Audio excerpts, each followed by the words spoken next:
Jessica West walked into the De Luca fragrance house, ready for her job interview. Braids done, outfit sharp, portfolio under her arm. She had been waiting for this moment for 2 years, and it showed, not in nerves, but in the way she carried herself through those glass doors. The receptionist looked at her, then leaned over to the woman next to her and whispered something. They both smiled. Jessica kept walking after they gave her instructions. Then Adriana De Luca appeared at the top of the staircase. She stopped when she saw Jessica, took her time coming down like the whole world belonged to her, then stood in front of her and looked her over slowly, from the braids to the shoes and back up again. Then she said, loud enough for every single person in that lobby to hear, "Our bottles have a shape, slim, elegant, aspirational. We cannot have someone standing next to them who is 3 times their size. This is not the right brand for you, darling." And everyone that heard what she said burst into laughter. Jessica was too shocked and embarrassed to say anything, so she did what most people would do in her situation. She quietly walked out. That evening, she found herself on a stool at a club she had never been to before. Different outfit, same weight on her shoulders. The man behind the counter did not ask what happened. He just slid a glass across and let her be. Chapter 1. The Man Behind the Bar. She had been staring at the ceiling at her studio apartment for hours before she finally got up. She changed her clothes, grabbed her bag, and walked out. Not because she had somewhere to go, just because she needed to move.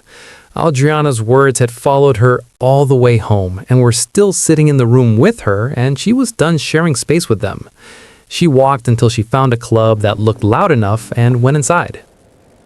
She found a stool at the bar counter, sat down, and picked up the menu. It was in Italian. She stared at it for what seemed like an eternity before deciding to just point and hope. The bartender appeared in front of her. Dark hair, easy posture, a cloth over his shoulder. She looked up and attempted her best Italian. Un whiskey?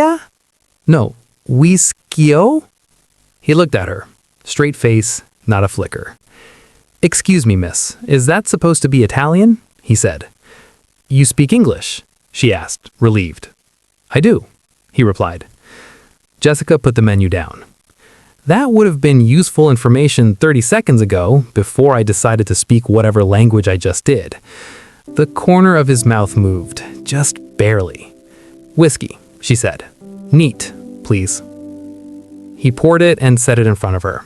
She wrapped both hands around the glass like it was the first warm thing she had held all day. "First time in Italy?" he asked. "Is it that obvious?"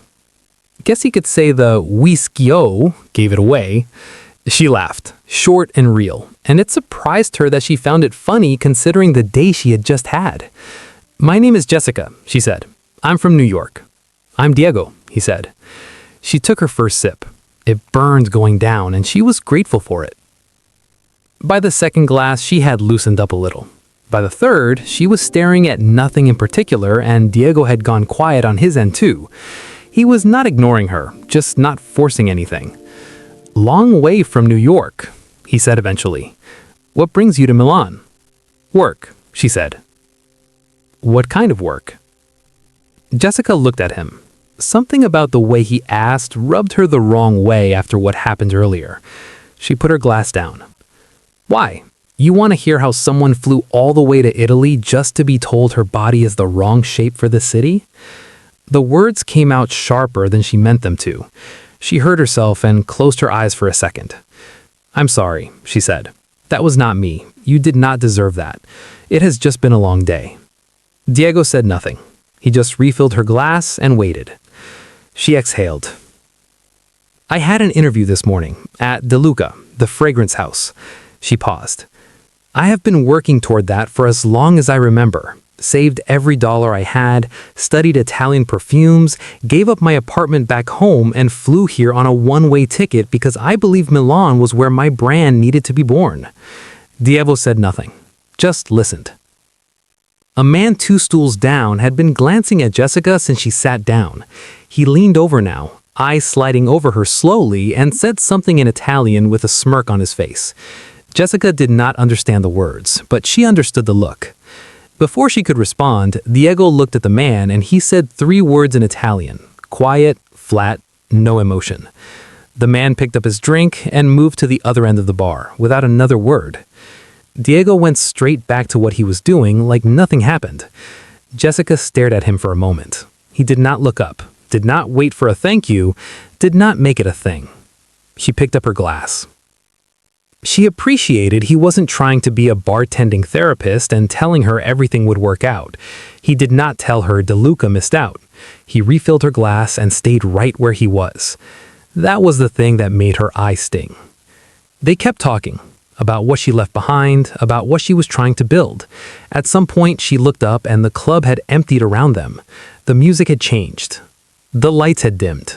It was late, and she had drunk 1 too many. "I should go."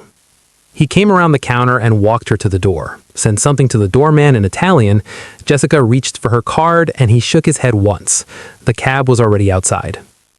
She turned to say thank you, and he was closer than she expected. Neither of them moved for a second. His eyes held hers, steady, warm, just a beat too long. Then he stepped back and held the door open. "Get some sleep, Jessica." She got in the cab, watched the club disappear through the back window as the car pulled into the Milan night. She did not think about him on the ride home. She did not think about anything, just sat there, empty, quiet, done with the day. She knew he was a bartender. That was all she knew. She had no idea that the man who poured her whiskey, listened to her without trying to be Mr. Know-It-All, and refused to take her money, owned the entire club. Chapter 2: The Office and the Offer. She went back the next evening. She had drunk too much the night before and she knew it. She'd been at her worst, teary, loose-tongued, snapping at a man who had done absolutely nothing to her, and he had still made sure she got home safe. Called the tab, refused her money, said goodnight like it was the most normal thing in the world. She woke up that morning and knew she had to go back and say thank you properly. Not the drunk version, the real one. She walked into the club and went straight to the bar counter. Different staff this time. She asked for Diego. The bartender looked up. "Diego Lombardi?" "I guess," Jessica said. "The one who was bartending last night." The bartender exchanged a look with the woman next to him. Then he nodded towards the back. "He is upstairs. I can take you up." Jessica followed him through a door she had not noticed the night before and up a flight of stairs. With every step, something felt off. Why would a bartender be here? The carpet was too thick, the walls too clean. This was not a staff corridor. The bartender knocked twice on a door at the top and pushed it open. The office was large and calm. Milan spread out through the window behind it like it belonged to him. Diego was behind the desk. He looked up when she walked in. "Jessica, what brings you here?" Jessica looked around the room slowly, then back at him. "You own this place?" "I do." "And you were behind the bar last night because—" "I like it," he said simply. "Sit down, Jessica." She sat, mostly because her brain needed a moment. "I came to say thank you for last night. The drink, the cab, looking after me when I clearly had too much. All of it." She paused. "And I owe you a proper apology. The way I snapped at you, you asked a simple question and I bit your head off. I am sorry. The sober version this time." "You already apologized," he said. "I know. This one counts more." Something shifted in his expression. Not quite a smile, but close. "How are you holding up?" "I am fine." She said it too quickly. "I've been looking at other fragrance houses here in Milan, trying to figure out the next move. I did not come all this way to go home after one door." "Any of them look promising?" "Maybe, but getting through their doors is a different story. De Luca's rejection is going to follow me like a plague around the city, whether I like it or not." Diego leaned back. "What if you stopped knocking on their doors altogether?" Jessica looked at him. "What do you mean?" "Stop applying. Build your own. Make them come to you instead." Jessica laughed. Not because it was funny, because she had thought about it more times than she could count. "That has always been the dream," she said. "From day one. Before De Luca, before Milan, I always knew I wanted my own thing. But wanting it and building it are two completely different conversations. She shook her head. Starting a brand from scratch is not easy. You need a name, connections, capital, the whole infrastructure behind you. You need money, he said. She stopped. Which is where I come in. He leaned forward. I've been looking to get into the fragrance business for a while now. Haven't found the right entry point until now. He looked at her directly. You sound like you know what you're doing. I could see that last night. He paused. Sounds like a safe bet to me, and I'm a gambling man. The room went very quiet. Part of her, the part that had been dreaming about this since she was 16 sitting at her grandmother's dresser, wanted to say yes before he finished the sentence. Real money to build a dream, a real start. Her brand finally becoming something more than ideas living rent-free in her head. But the other part, the part that was careful, pumped the brakes hard. We literally met last night and you want to invest a ton of money in me, she said. It's business, Jessica. No, she stood up. I appreciate your offer, Diego, genuinely, but I'm not taking money from someone I just met. That's not how I want to start this. She picked up her bag. Thank you again for last night. I will be taking my leave now. Diego didn't argue, just stood up and shook hands with her. I respect your decision. Her phone buzzed on the walk back. Genevieve. She thought about not picking, but her little sister would continue calling.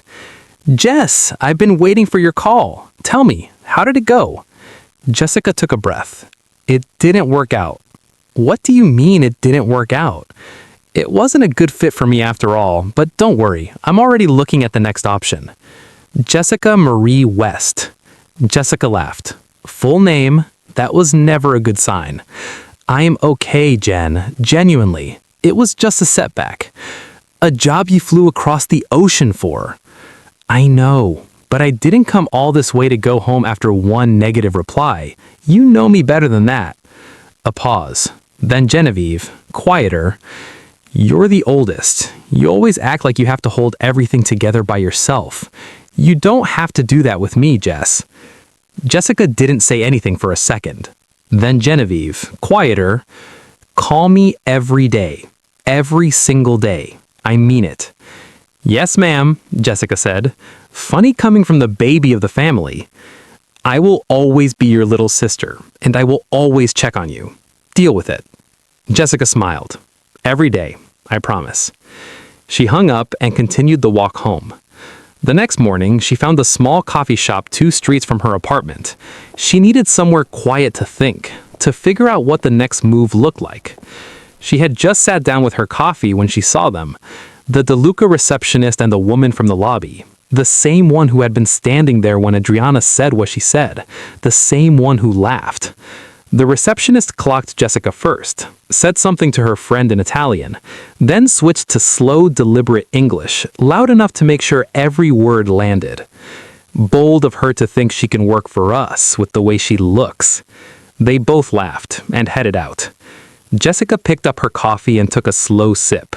She had things she wanted to say, plenty of them, but she was black in a foreign country with no allies in the city and no safety net if things went wrong. Retaliating wasn't going to serve her. Getting loud in a Milan coffee shop wasn't going to build her brand or pay her rent or prove anything to anyone that mattered. So she sat there, unbothered on the outside but burning on the inside. She picked up her bag, walked out, and went straight back to Diego's club. She saw a few workers moving around as it was daytime and asked one of them to take her upstairs to the boss. Chapter 3.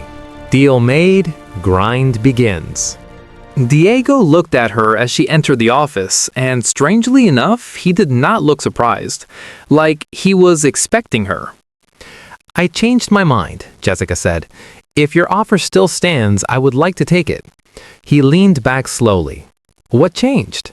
Nothing. I thought about it, she said. The offer makes sense. Diego looked at her for a moment. You are sure nothing happened? She met his eyes. Positive. Now, are we doing this or not? Something moved at the corner of his mouth. He sat up and they talked through the terms. He would invest. She kept full creative control over everything: the fragrances, the branding, the direction. He got a stake in the business. She would work out of a space in his building as a business arrangement between two people who both had something to gain. Partners, she said, making sure that was clear. Partners, he agreed, and they shook on it. His grip was firm and warm, and she let go a second later than she needed to. Neither of them mentioned it. The space was on the third floor. Large windows, good light, high ceilings. She moved in the next morning. Notebooks first, then the ingredients. Amber resin, sandalwood oil, vanilla absolute, oud. Bottles and droppers and measuring tools spread across the workbench. She stood back and looked at what she was building. For the first time since the interview, she smiled. This was real now. Not a dream she was chasing, not a door she was knocking on. Her own space, her own work, her own name on something. She worked every day, early mornings and late nights, sitting at that bench with her eyes closed, nose hovering over a test strip, chasing something she could smell in her head but had not yet captured in a bottle. Every fragrance she was building had a feeling behind it, not just a scent. One was supposed to smell like the feeling of being home after a long time away. One was for the woman who had been through something and is still standing. One was for joy that catches you off guard. Some days it came easy. Other days she poured out a whole blend and started again because close was not good enough, and she had not come all the way to Milan to settle for close. She was building something real. She could feel it in her hands. She had been working nonstop for about a week when Diego knocked on her door one afternoon. "Get your jacket, Jessica," he said. She looked up from her bench. "What? You have been in this room for days. Fresh air would do you good." She wanted to argue. She had a formula she was in the middle of. But her back ached and the light was hurting her eyes, and she honestly could not remember the last time she had eaten a proper meal. So the argument died in her throat, and she got her jacket.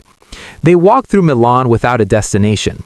He knew the streets, which corners to cut, which alleys opened into hidden squares, which spots the tourists never found. Jessica walked beside him and took it all in. They ended up on a park bench as the evening light started to change. "Tell me how you got into fragrance," he said. Jessica smiled. "My grandmother, she had this dresser covered in bottles, Chanel, Estee Lauder, things I could not even pronounce. When I was 16, she let me sit there and smell every single one. Told me scent was the closest thing to magic that real life had." She paused. "I started mixing things in my bedroom after that. Drove my whole family crazy." Diego looked at her. "Were you close with your family growing up?" Jessica smiled, but it was a softer one. "My father died when I was 10. It was just my mother, me, and Genevieve after that. My mother worked 2 jobs and never once made us feel like anything was missing." She paused. "She passed away a few years ago." "I'm sorry to hear that," Diego said quietly. "She knew about the dream," Jessica said. "She was the first person I told. She said, 'Go. Do not look back.'" "When did you know it was serious, the fragrance?" 19, she said. "I made my first proper blend and gave it to my grandmother for her birthday. She wore it every day." She was quiet for a second. "That was when I knew I could not do anything else." Diego did not rush to fill the silence. He let it sit. "What about you?" she asked. "How does someone your age end up with all of this?" He was quiet for a moment. His eyes went to the park in front of them. "My father left the club to me when he died," he said. "I was 22. He had built it from nothing, and it was the thing he was most proud of." A pause. "We were close. He taught me to never be afraid of taking risks. Losing him..." He stopped, exhaled slowly. "I didn't know what to do with the grief, so I worked. I took the club and I ran it properly, and then I took what it made and I built something else. Then something else after that." Jessica looked at him. She had not expected this. The wealth, yes. The confidence, yes. But not this. "I'm sorry," she said, "about your father." He nodded once. "How many businesses do you own now?" she asked after a moment. 11. 11, she stared at him. "Are you kidding me?" "Wait, I miscounted. It's 12 now," he said, and looked at her, and she understood what he meant. She felt that land somewhere close to home. She looked away. They sat there quietly for a moment. Then Jessica exhaled. "I have a confession," she said, "about the real reason I came back." He turned slightly toward her but said nothing. "The morning after your offer, I went to a coffee shop near my apartment. 2 women from De Luca were there, the receptionist and someone from the lobby. She looked right at me and said some nasty things again." Jessica paused. "I had things on my own I wanted to say back, plenty of them, but I was black in a foreign country. Getting loud in a Milan coffee shop was not going to do me any good. So I went back to you." She looked at the ground for a second. "But I didn't do it to prove a point to them or anyone else. I walked to your club because I decided right then I was done letting people like that have the last word. The only way to shut them up for good was to build something they could not ignore." "Since we're being honest, I should tell you that I know about that," Diego said. Jessica frowned. "How do you know that?" He didn't answer immediately, but he had a smug look on his face. Jessica looked at him. "Do you own that coffee shop as well?" "Actually, Diego!" He was already laughing. She stared at him for a second, then she laughed too, loud and real and completely unplanned. 12 businesses, she said, shaking her head. "You are unbelievable." They sat there as the last of the evening light faded over Milan, laughing on a park bench like 2 teenagers. Neither of them was in a hurry to leave. Hey guys, usually this is the part where creators, myself included, stop to ask if that is story I want to subscribe. But I'm not going to do that today. Why? Because we are 20 minutes deep into the journey and I know you're enjoying the story. That's why you're still here. And I thought that you're already taking care of me. Now, let's see what Jessica has in store for us. Come on. Chapter 4: Arya Marino and the Rise. Several weeks in, and Jessica had stopped counting the days. She was in her workspace by 7 every morning, and still there most nights when the rest of the building had gone home. She had developed a routine that felt like breathing. Mix, test, adjust, start again. She was wearing her fragrances every day now, testing them on her own skin because that was the only honest way to know if something worked. If it holds through a long day, if it still smelled true 6 hours in when your mood had shifted and your body had been through things and everything else around you had changed. She and Diego had been meeting every few days to discuss next steps. She had a handful of bottles ready, not enough for a full launch, but enough to put in the right hands. The plan was to send them to a small group first. Let real people wear the fragrances on their different skins. Get honest feedback before they moved any further. No rush, no shortcuts. She had now waited 2 years and flown across an ocean to cut corners now. She was wearing one of those bottles herself one afternoon when she headed downstairs to grab food and a woman walked through the front entrance and nearly collided with her. They both stepped back. The woman laughed and then stopped. "I am so sorry, but what are you wearing?" Jessica blinked. "Excuse me?" "Your scent." The woman leaned in slightly, her eyes closing for just a second. "I have genuinely never smelled anything like it. What is it?" "Thank you. Actually, I made it," Jessica said. The woman stared. "Are you serious?" "I'm a perfumer. I have a workspace upstairs with more samples if you want to smell them." The woman smiled, warm and genuine. "Of course I would. By the way, I'm Arya." "Jessica." "Well, lead the way, Jessica." Arya walked into the workspace, and she stood in the doorway just taking it all in.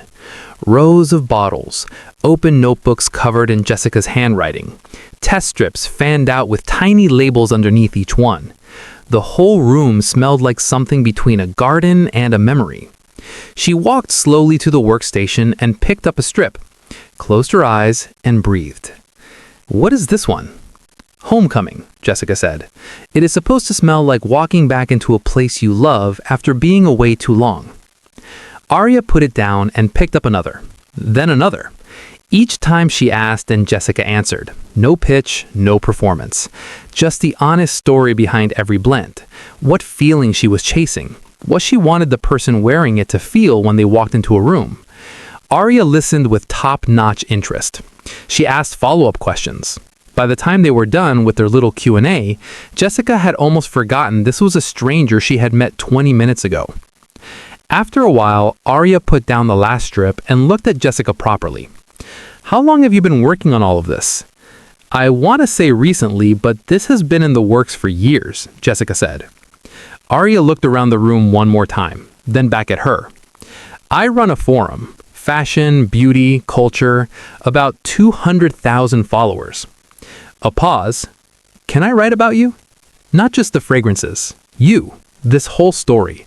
I'm really interested in your story." "How much will that cost me?" "Not a cent, but it will cost you a bottle of whatever you wore." "Say no more then. My partner and I are currently in the testing phase." The post went up several days later. By morning, it had been shared thousands of times. Arya had written about the fragrances, the names, the stories behind them, and left her own personal review as well. But mostly, she had written about Jessica, who she was, where she came from, what she was building in Milan, and why. She included photos of the workspace, the bottles lined up, Jessica standing in the middle of everything she had created, braids pinned up, surrounded by her work, looking like exactly what she was. A woman who knew what she was doing and was not asking anyone's permission to do it. The internet didn't just react, it erupted. Pre-orders came in before Jessica had even finished reading the post. Her phone wouldn't stop. Emails, messages, comments, people asking where to buy, when she was launching, how to get their hands on what Arya described. Men and women tagging their friends. She sat in her workspace and stared at her phone and couldn't quite believe any of it was real. She called Genevieve. "Genevieve!" she screamed. "Is everything all right?" "Everything is more than all right. It is happening, Jen. It's actually happening." She heard Genevieve scream before she even finished the sentence, and she laughed. Properly, freely, the kind of laugh that had been sitting inside her since she landed in this city and had nowhere else to go until now. An hour later, her phone buzzed again. Diego. "Looks like we're in business. Come to the club." She grabbed her jacket and went. His office was quiet. A bottle of red wine and 2 glasses were already on the desk. He was at the window when she walked in, jacket off, looking out at the city. "How does it feel, being famous?" Jessica laughed. "Come on, I'm not famous." "Really? Tell that to the thousands of people who shared your story." He smiled and reached for the bottle, poured her glass first, then his. "Now come, sit down. Tonight we celebrate." He pushed her glass toward her. "To building something they can't ignore," he said. Her eyes went to his. He had remembered exactly what she said that evening on the park bench, those exact words. "To building something they can't ignore," she said. "And making a little profit," he added, and they both laughed. They drank, they talked about the numbers, about the launch, about what came next.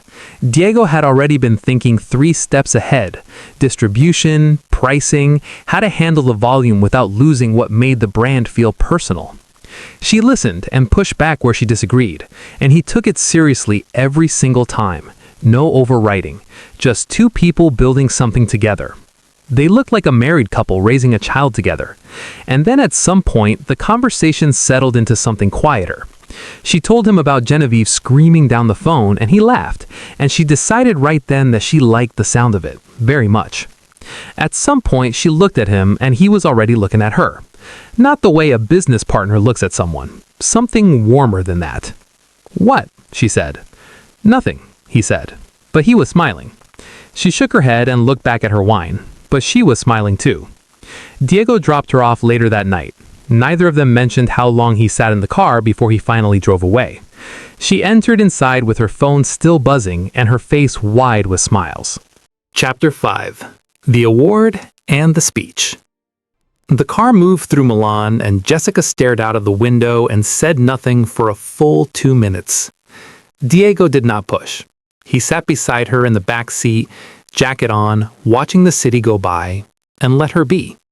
It had been 8 months since she had walked into his club in a city that did not know her name. 8 months of work, of orders, of 4 stores across Milan with a 5th being planned in Sicily. 8 months of building something that was now real enough to be nominated for one of the most prestigious fragrance awards in Italy.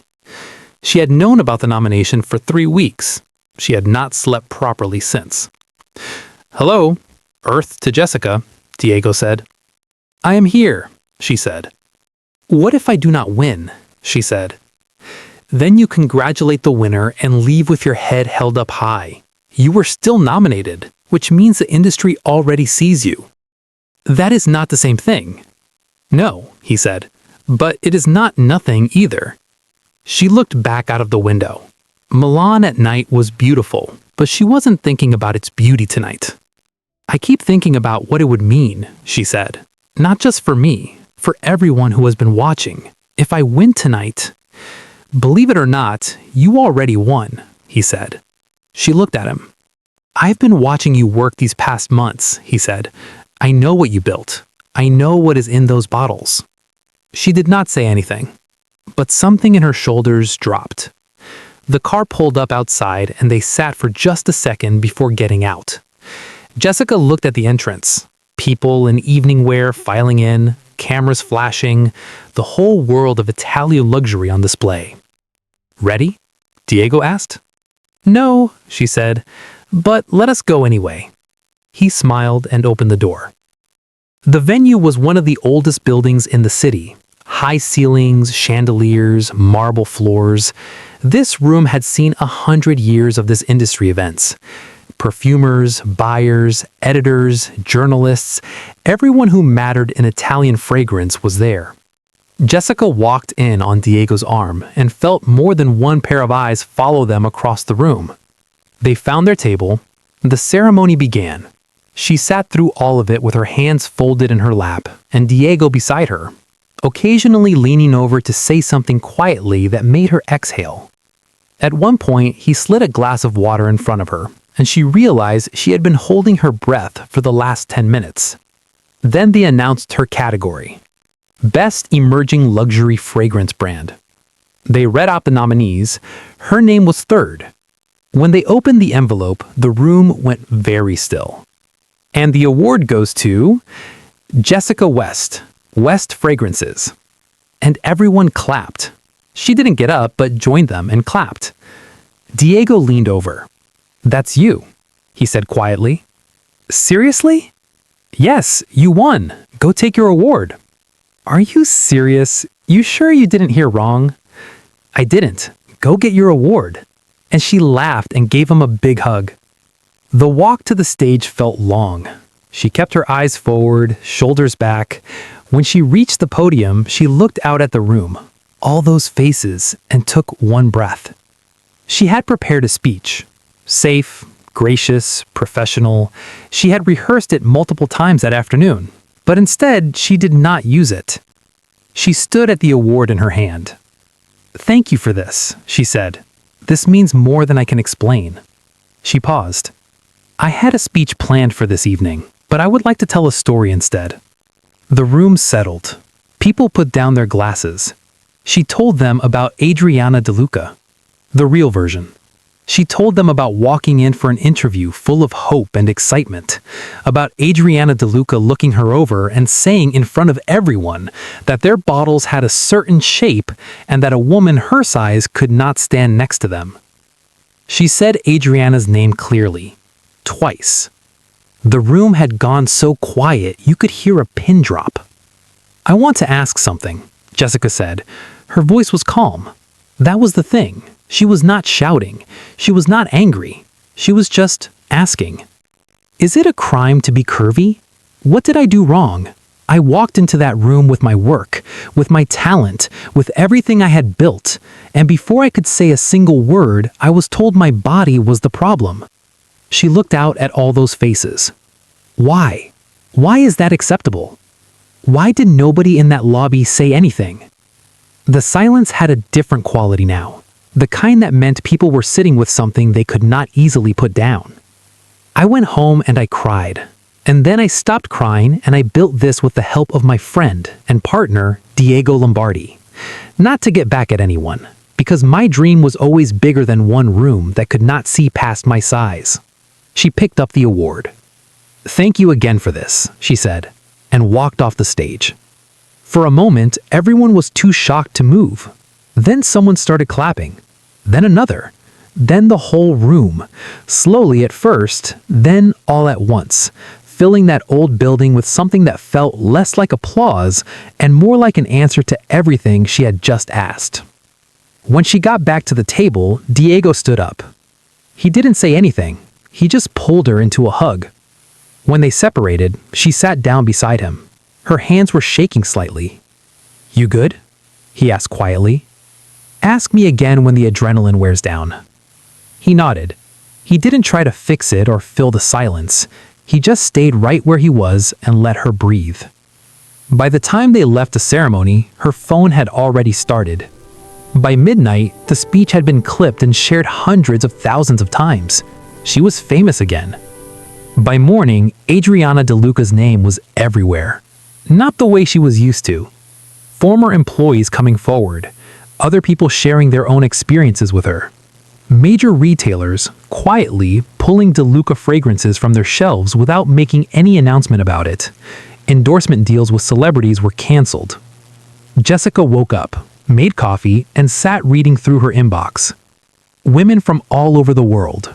Some shared their own stories, some just saying thank you for asking that particular question. Is it a crime to be curvy?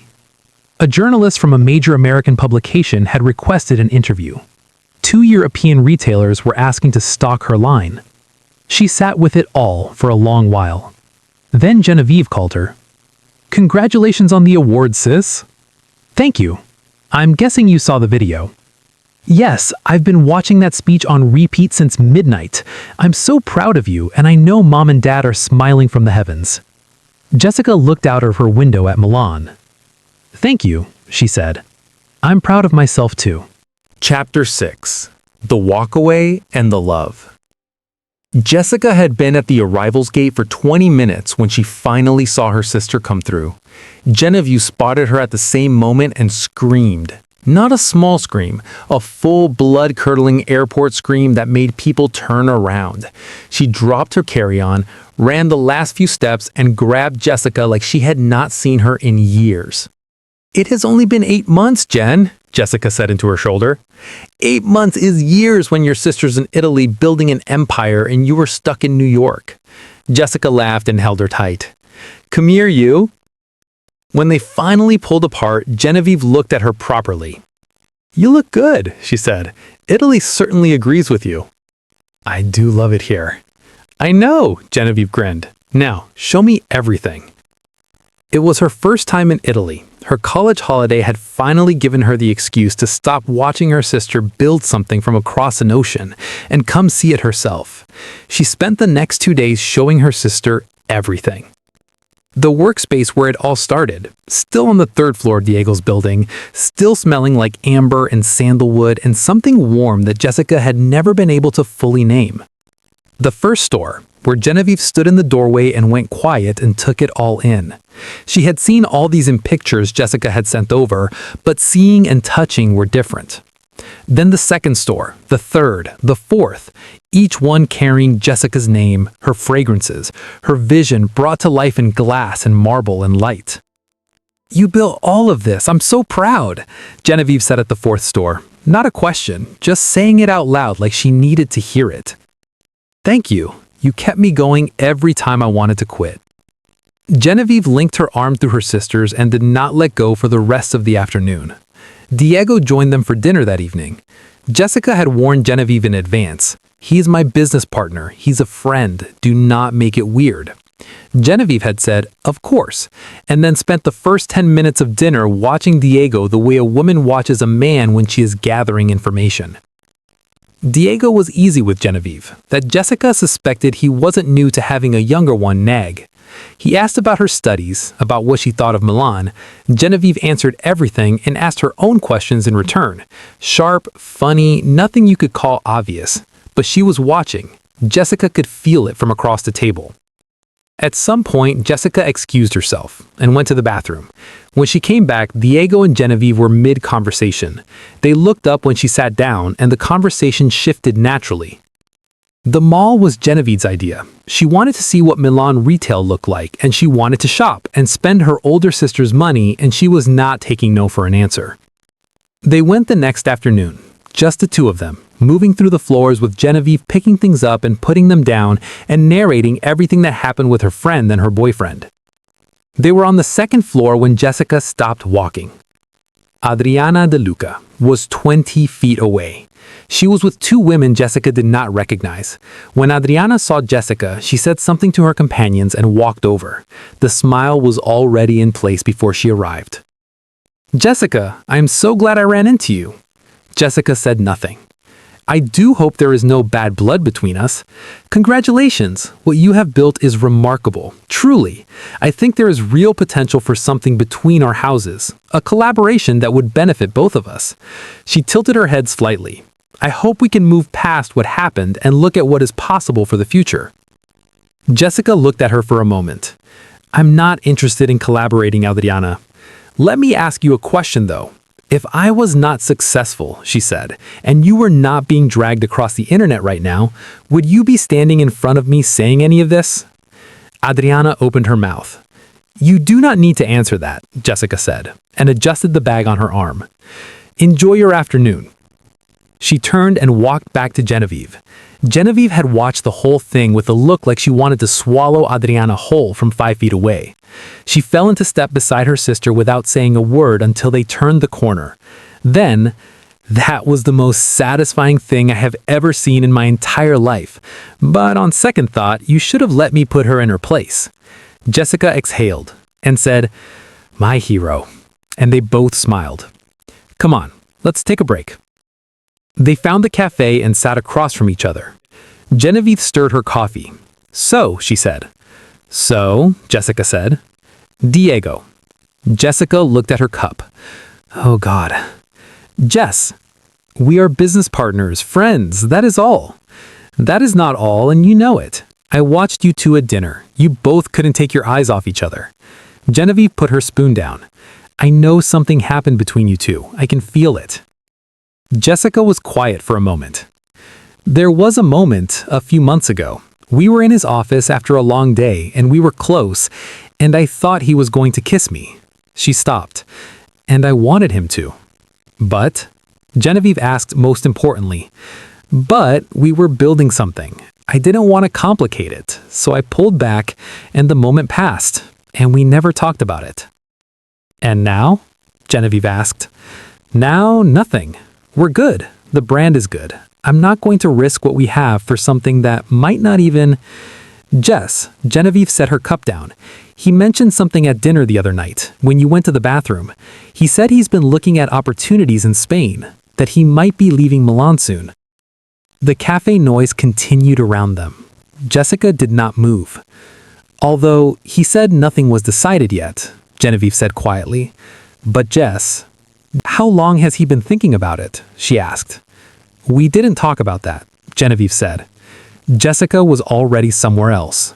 Months of tensions they both had buried. Months of telling herself it was not the right time, that the brand came first, that she couldn't afford to complicate things. She picked up her bag. "I have to go. You know your way back to my apartment, right?" she asked.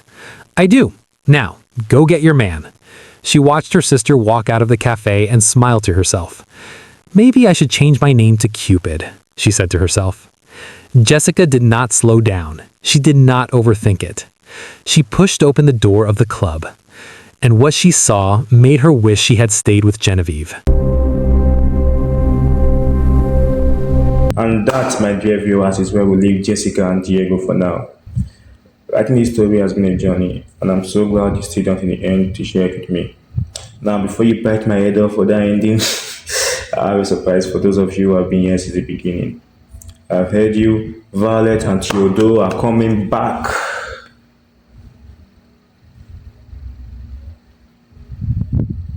I'll be in the comments if you want to guess what happens next. I'm Justin, and this is Velvet Amor. Seeing you in part 2.